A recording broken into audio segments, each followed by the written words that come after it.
Susana Martinez, you've made it well known that in your role as Doñana County District Attorney, you have dealt with immigration and border issues. Now, we all know there are a lot of different ideas out there about how best to handle border security and immigration enforcement, but plenty of people agree that that job ultimately belongs to the federal government. So if President Obama called you up and asked you for a roadmap for border policy, what would you tell him? The first thing that we have to do is make sure that our borders are secure every day, and we have to include local law enforcement officers who partner up every day with the Border Patrol and the Immigration and Customs Enforcement. They cannot do it alone. We also have to be prepared to bring the National Guard to our border. What I deal with every day are illegal immigrants who come to this state and commit crimes, traffic in drugs, traffic in humans. They come to this country in order to cause harm and make the people in New Mexico unsafe. What we have to do is make sure that we get rid of the policy, of the law, the actual law that allows for illegal immigrants to receive a driver's license in this state.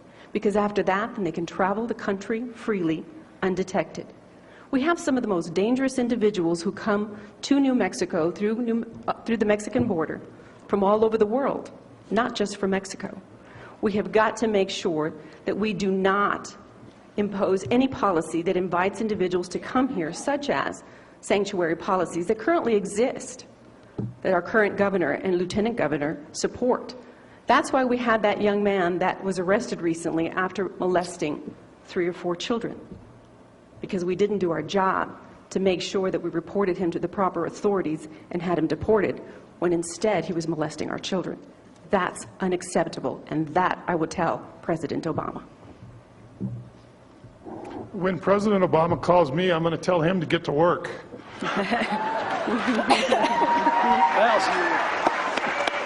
going to tell him to stop ignoring the border states, stop ignoring my state, stop ignoring all of the citizens of my state, our state, and get to work. Put immigration, put border policy on the top of your agenda. Don't joke about it. Don't have press releases about it. Don't send 1,000 National Guards basically after we already have 13 million illegals and you haven't done anything to build the border fence so you can say you're doing something. Actually do something. Convene Congress, start a dialogue, address the hard issues. You've done none of that, Mr. President, frankly. You focused on health care for 1.5 years and let the states dangle. You've let the state of New Mexico become the vacuum along the border. You've let us become the weakest link of any border state, and we've allowed ourselves to do that, frankly, by not pushing our own state elected officials. How can we possibly continue to have driver's licenses? That's the foundation of Arizona's law, is driver's licenses, so we have to do that. So if you want to help, Mr. President, get our legislature to repeal the driver's license law. I don't know if you can even get that done, but help us do something. Then raise this to a national issue, a national debate. In the meantime, we're going to take care of it. As governors of a western state, we will take care of it. Thank you. Immigration, border security, they blend together. First, let me talk about immigration, and before I say anything, I've been accused by one of my opponents as being for amnesty in a TV ad. For those of you watching tonight, let me unequivocally state I am not for amnesty and have never been for amnesty. Now, immigration and border security are often mingled together, but border security is in fact a national defense and homeland security issue. And you can separate the two. And Pete, I'm a little cautious to ask President Obama to get involved till we have a Republican Congress, because the product may be a little frightening. But the fact of the matter is that we need to secure the border now. We'll get to comprehensive immigration reform when we've got some sanity in Washington, and that needs to be done. But no one understands the operational issues involving our border security better than I do. I understand reconnaissance, I understand surveillance, I understand intelligence, and I understand interoperability. We need to stop the sanctuary policies. We currently, a governor can rescind the one that applies to the state police. A governor ought to be able to influence the cities that still have them. We need to stop driver's licenses to illegals, and the governor needs to be a vocal spokesman for the immigration policy. Any border, all 4 border governors should be. I intend to be a very vocal proponent for comprehensive immigration reform and an absolutely secure border that I'll know when an ant crosses it. Thank you. When the President calls, I would say, Mr. President, let's start, please, by you respecting our country. You know, our country is a country of laws. And when you go to another country and respect their laws, but come home to our country and disrespect our laws and refuse to enforce them, what am I to think? So, Mr. President, here are the things that need to be done in this state. And you need to do this now. This is a federal issue. Secure the border. That means your job is to provide the Border Patrol. If it has to be my job that I provide the National Guard, I promise you New Mexico will step up to the plate and will fund it.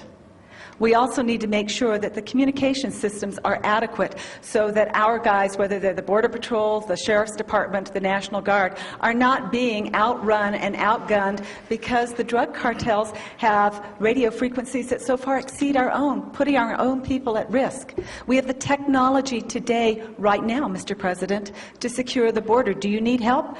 Our citizens stand ready today to be a neighborhood watch. Please ask us. And, Mr. President, it is your job to enforce, to create and enforce a guest worker program. When is that going to happen? If you refuse to do it, then as governor of this state, I will do it, and I will close the borders. And you know, Mr. President, if you don't like it, I'm real sorry, but my job as governor is to protect this state. I think Pete was on fire today. I think he is. You know, the other observation that I have is I really doubt that President Obama would actually call a Western governor and ask for an opinion. That's true. So I'm not sure we would ever get the opportunity to give him our suggestions. You know, the reality is we have a mashup of policies from state to state to state. California passed Proposition 187 10 years ago, and the problem moved into Arizona. And Arizona has passed a law. And there is a great fear that the problem will move into New Mexico. The problem with New Mexico is we continue to provide legal driver's licenses for illegal aliens. I've never been to a country in the world that offers a tourist, legal tourist, and even an illegal alien, a legal driver's license. You know what Mexico does with their illegal immigration problem is they lock people up for 2 years with no due process. And yet we have the President of Mexico trying to tell us what we ought to do when they do exactly the same thing, if not harsher. So we need to take action in this state. We need to have a national policy. We need to have consistent policies across our border. We need to eliminate this legal driver's licenses for illegal aliens, eliminate the sanctuary policies that exist in this state. Albuquerque's managed to figure it out, and it's working just fine, and yet Santa Fe refuses to participate in those programs. Our state police need to be given the authority to take action, and we must work with the federal government to have a consistent national policy that addresses not only the immigration problem, but the problem with security that brings in heroin and crystal meth into our communities. And I promise you, as a Western governor, I will get that done.